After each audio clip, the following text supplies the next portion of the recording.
Hello friends, welcome to the session. Today we will understand the political idea of conservatism. Friends, conservatism is a very important branch of political science thinking. It deals with the post-enlightenment idea, post-enlightenment era of development of political science. Conservatism and its modernizing anti-traditionalist rivals, Liberalism and Socialism, are the most influential political philosophy. If you understand the development of political process, you will see that there were traditional ideas of thinking. Then there were, somehow we can say, the liberals comes into light, and now these traditional ideas have taken a new face, and they are now known as the conservatists. They say that liberals try to propagate an idea which is utopian in nature. This whole idea of liberalism, everyone is equal, everyone should get the share of their performance, everybody is entitled for the equality in society. These ideas are utopian in nature, and we should understand what we should see, what is practical in its nature. Okay, conservatives criticize that their rivals are which? The liberals.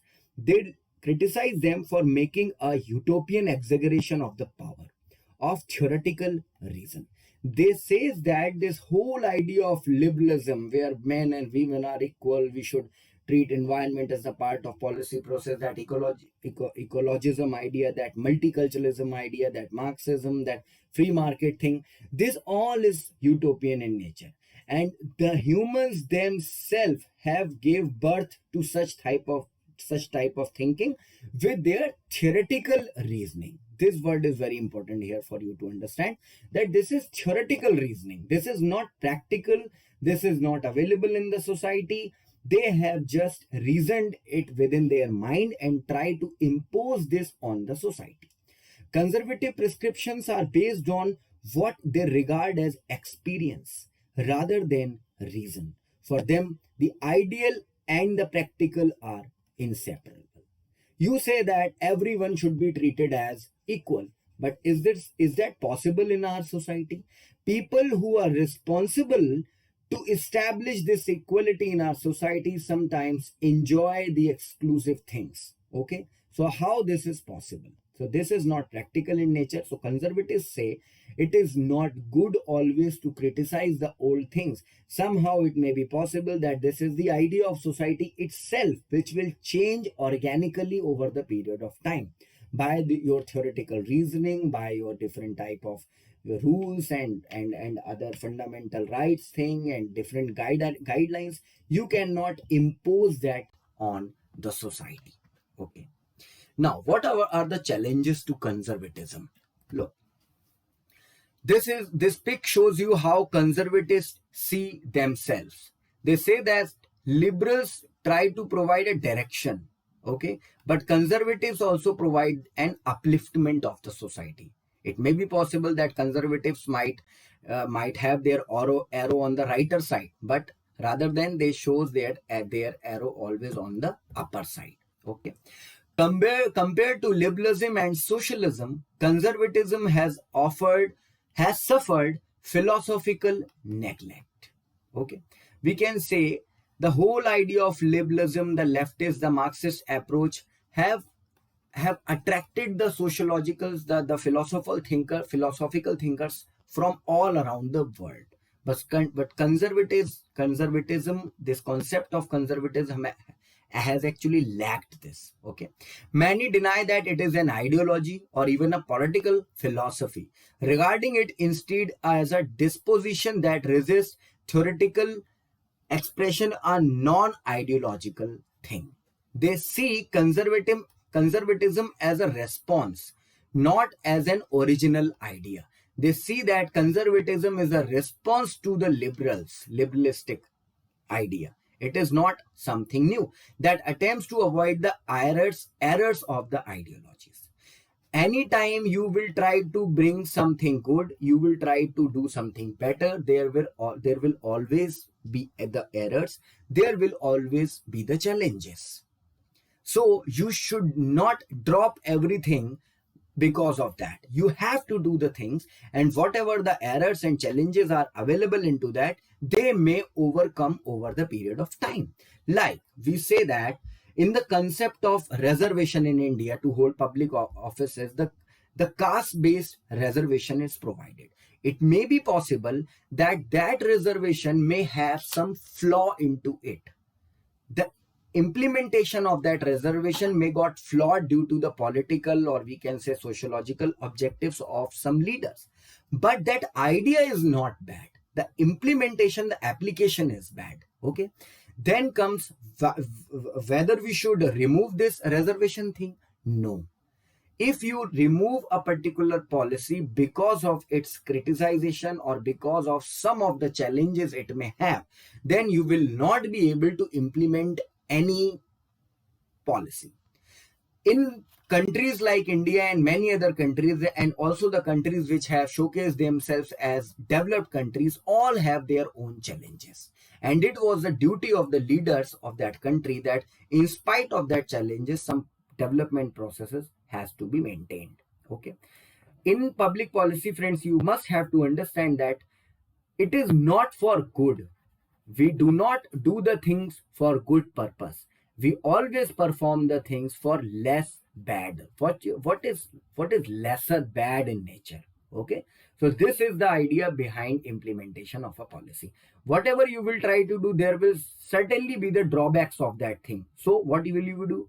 You will drop that policy? No. With that approach, you will not be able to implement anything.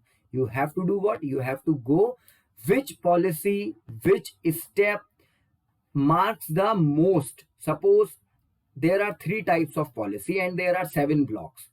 Policy number 1 marks 4 blocks of them, 4 checks. It is fulfilling the 4 criteria. Policy number 2 fulfilling the 5 criteria. Policy number 3 fulfilling the 6 criteria, but it is badly affecting one so much that the use of this 6 criteria is, we can say, neglectable. So what you will do? You will definitely not implement 6. It is certainly checking the 6 block out of it, certainly benefiting the 6 blocks, but it is impacting the 7 blocks so much that the whole idea of development may got diminished. So now you will compare 1 and 2. You will see that by implementing 5, I am checking 5 blocks, and the 2 blocks which are remain to be get checked, they may get checked over the period of time. So you will implement what? You will implement the policy number 2. Okay. Nothing is universal in nature, and that is what the liberalists and the conservatives say. They all have their drawbacks. Both the conservatives and the liberals, they both have their benefits.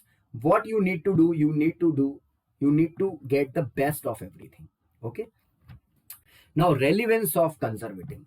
What is the relevance of conservatism in modern times? And the relevance is what I have just make you understand, that policy thing. Okay. So this is the relevance. If with the conservative approach you are able to formulate policy number 2, then you have to follow policy number 2. But if you have to, even it may be possible that policy number 2 also may have something which is flawed, which have been having some drawbacks for the women or some other depressed classes or the minorities or the majorities themselves. So it may be possible that due to a liberalistic, whatever type of government is in nature, due to these drawbacks, it may also drop policy number 2. So what is the relevance? Relevance is in policy making. The common assumption that conservatism rejects modernity is questioned by Scruton. He said that it is itself modernism to live fully in the present, to understand it in all its imperfections.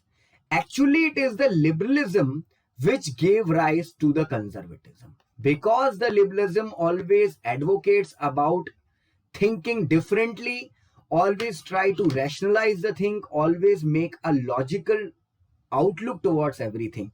That is why the liberalist idea itself gave rise to the conservativist idea. That it is a common established fact that old things were bad, old practices were bad for the society, and those were the reasons for the for the all the evils in the society. Is that really true? Liberalists themselves question these type of things, and that is why this whole idea of conservatism came into light. Okay, friends. So this is very important for you to understand. What is the importance of conservatism? Why it is necessary for the society? For conservatives, abstract proposition cannot simply be applied to specific circumstances.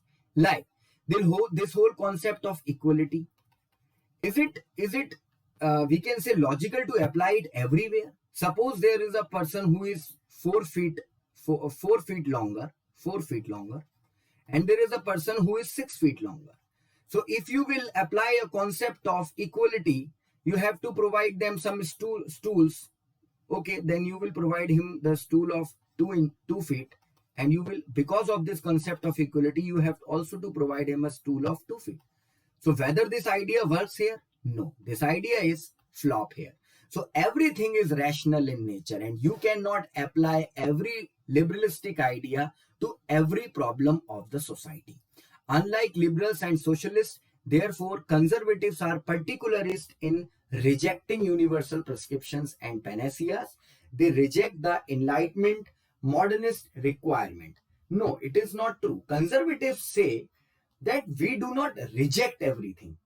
They say that we do not apply everything universally. Okay? If there is something panacea means something grave in nature, or something which requires which a remedy which is available for everything. So every notion that liberalists provide, it is not a panacea for every evil of the society. There must be a balance, system of balance, check and balance. Okay. And this whole idea of enlightenment is not applicable for all of us. Yes, there were the benefits of the enlightenment, equalities for women, equalities for the minority, ethnical groups. These type of ideas emerged from that enlightenment, the European post-enlightenment era.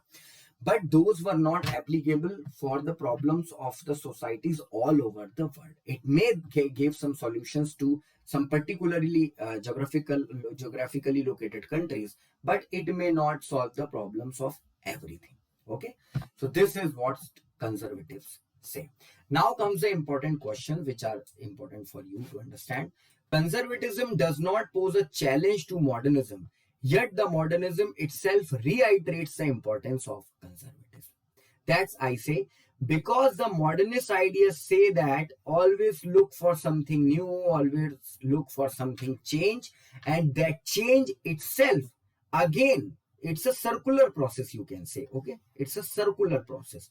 The flow is like this. When something is conservative in nature, some liberalists, some free mind people came into enlightenment, and they say that think something new, then again it brings to the conservatism. Then this idea got old, then some people came and they said no, this was not good, you will have to look for something new, and then that particular idea became conservative in nature. Okay, so modernism actually posed challenge to the conservatism, but it is also the reason for it. Okay, now the second question. In democracies, right wingers often confused with the conservationists. Explain. It is very important for you to understand. Look, right wingers are some political ideologies which say that the nationalistic idea, they say that the indigenous development of indigenous things, development of the culture, the Sanskritization, these are all the things which are advocated by the right wingers. But you should not confuse yourself with the right wingers and the conservationists. Okay, conservationism is something we can say it actually deals with the whole canvas of political science. But right wingers actually actually deals with the concept of power. Okay, because the balance of power is very important. Therefore, there are two wings in every country: the left wing, the right wing. Right wingers always advocates the indigeneity, always advocates the Sanskritization of that country. Okay, so that's all for the session, friends. Thank you.